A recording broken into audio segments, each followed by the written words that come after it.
Hey, it's Emily with Miss Anita's Crafts. A while ago, I made a video showing how you can do this really neat mosaic design on a jar.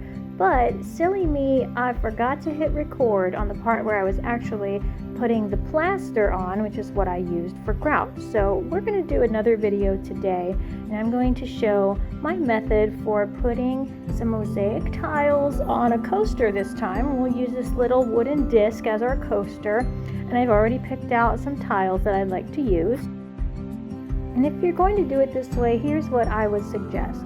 Before you start gluing, you never really know how big those tiles are going to be or if the design is going to fit the right way. So lay out a design that you like before you start gluing. Maybe even sketch it out to make sure it's going to look good, and also have your tiles and the colors already in mind, so that way you don't have two of a kind next to each other. We want to have a nice mix on something like this. I want it to be all different colors, or maybe you want there to be matching colors, so the center would be one color. But have all of those picked out and set aside before you start gluing everything down. Notice that I'm gluing one little section at a time because I know how this glue works, and I know that if I put hot glue all around the entire circle, most of that is going to dry before I can get to it. So I just do little sections, maybe a couple inches at a time, and then I'll apply more glue when I run out. I have to fill in this whole middle area, but I'm going to do something a little different. This time I'm just going to set down my disc, and I'm going to place the shapes where I want them to be. That way I can just lift them up and put the glue underneath, just the piece that I'm sticking down. I'm not actually going to put a whole strip of glue this time, just enough to hold that one little tile down. I'm going around now and just filling in any last minute gaps. Sometimes you have to play with the tiles and see what's the best way to arrange them, and I wanted this one to be pretty even and symmetrical, so I'm trying to do this in a nice balanced way. But there are all sorts of ways to do mosaics. You could just go on Pinterest and get some ideas for yourself. I like the way this one looks, a little random, colorful, but also neat in the way the tiles are placed. And it is totally fine that there's space in between the tiles. We actually don't want them touching because we want to be able to use our plaster as grout to fill in all of those gaps. Now notice that the tiles that I used were all the same type of tile, although I have some really cool ones that I would have liked to incorporate, like the flat back marbles or some of these other little chunky tiles or textured squares. I didn't use them because I need them all to be the same height. And if I start using different types of tiles with different height, it's going to give me a problem when I go to smooth out the grout. It's possible, but it's not as easy, and I want to show an easy method. So we are using plaster of Paris as our grout. This stuff can be a little bit intimidating to use if you've never done it before, but it's actually quite easy despite the lengthy instructions on the back of the container.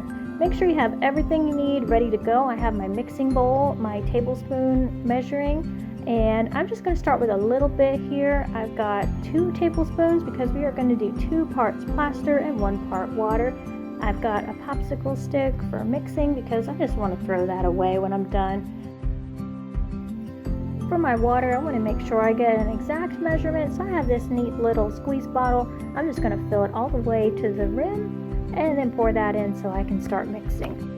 Now I know I said that using plaster is pretty easy, but this is the part where it does get a little bit tricky. You want to start mixing it in, and you're going to use it right away. You cannot let this stuff sit around. You have to use it immediately because it only gives you about 5 to 10 minutes of workability before it starts to get chunky and harden on you. So make sure that your surface is ready to go. This isn't something you're going to mix before prepping your project.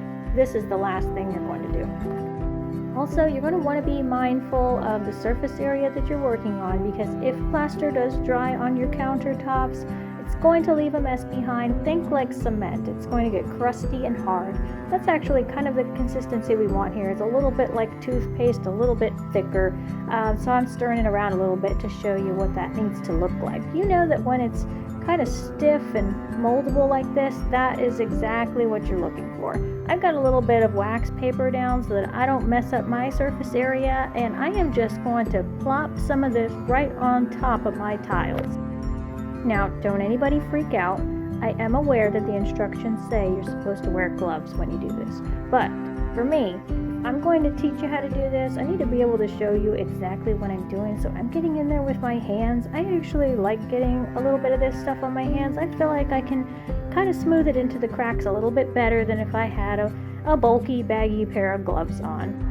I also know that as soon as I'm done, I'll be able to go wash this stuff off my hands. And like I said, you have to work quickly, so it's not like it's going to be on my hands forever. Just a couple minutes while I work to get all of this into the cracks and in between all of the tiles. Also notice that I don't have acrylic nails on. If you do, I would definitely recommend wearing gloves because this stuff will stick all over your nails. For the last little bit here, I just want to make sure I get to the very edge of this because some of those little edges are right near the end of the circle, and I don't want any areas where there's a bit of a gap or I can still see the wood. So I'm going on there and kind of just scraping it off my finger and onto the side there, as you can see, and then I'll just go around and clean it up. Again, I use my fingers to get a lot of the excess plaster off the tops of the tiles. And I just kind of keep a towel nearby, a wet towel that I can wipe my fingers on because they do get pretty messy. Now, with clean hands and a little bowl of water, I just have a sponge in there. I'm going to dab out most of that water, give it a good squeeze, and now I need to clean up the edges of the tiles a little bit better. I am actually not going to take the sponge and wipe over them, which is kind of what you might be thinking you should do.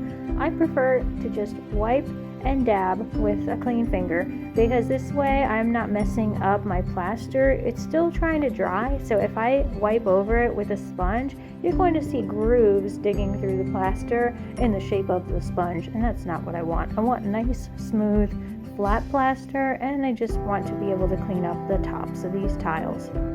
So this is done, and it's actually almost dry even though we just did it.